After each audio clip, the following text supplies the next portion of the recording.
మీరు ఎక్కువగా మీ పార్టీ కానీ మీరు కానీ జై శ్రీరామ్ అంటారు, అలాగే భారత్ మాతకి జై అంటారు, జై హింద్ అంటారు. ఇలాంటిది ఇప్పుడు చిన్న నుండి పెద్ద వరకు పార్టీలకు అతీతంగా అందరూ కూడా సోషల్ మీడియాలో బయట కూడా ఎక్కడ చూసినా కూడా జై హింద్, భారత్ మాతకి జై ఇలాంటి నినాదాలు కూడా వినిపిస్తున్నాయి. ఈ యొక్క తరుణాన్ని ఎట్లా ఫీల్ అవుతారు? చాలా అంటే పహల్గామ్ దాడిని తీవ్రంగా ఖండిస్తూ చాలా బాధపడ్డ సందర్భాలు ఉన్నాయి.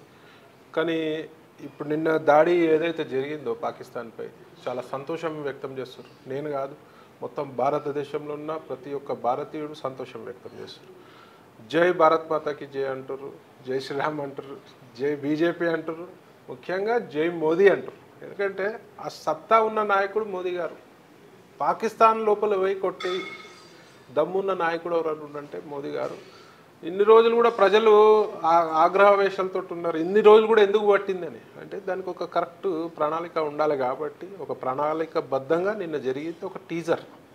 అది ఫైనల్ షాట్ కాదు, అది ఒక చిన్న టీజర్. అంటే ఒక జలక్ ఇచ్చినాం పాకిస్తాన్కి. ఆ చిన్న జలక్కే వాళ్ళు అతలాకుతలం అయిపోయింది ఇలా పాకిస్తాన్. ఇలా పాకిస్తాన్లోని ప్రజలు కూడా పాకిస్తాన్ గవర్నమెంట్ని అసహించుకుంటారు, తీవ్రవాదాన్ని కూడా అసహించుకునే పరిస్థితి ఉంది. ఇవాళ అన్ని దేశాలు తూ అని ఉంచుతుంటే కూడా పాకిస్తాన్కి సిగ్గు రావట్లేదు. ఉగ్రవాదాన్ని పెంచుతుంది, పోషిస్తుంది. మరి పెంచి పోషించి అన్ని దేశాలపై దాడులకి పురగొల్పుతున్న దేశం పాకిస్తాన్. మరి అలా మోదీ గారితో భారతీయులతో పెట్టుకుంటే బిడ్డ మరి పాకిస్తాన్ రూపురేఖలు లేకుండా పోతుంది. మరి ఆ మ్యాప్లో పాకిస్తాన్ అనే కంట్రీ ఉందా అని కూడా ఆలోచించే పరిస్థితి ఉంటుంది. అలా అట్లా జలకిచ్చినాం మనం.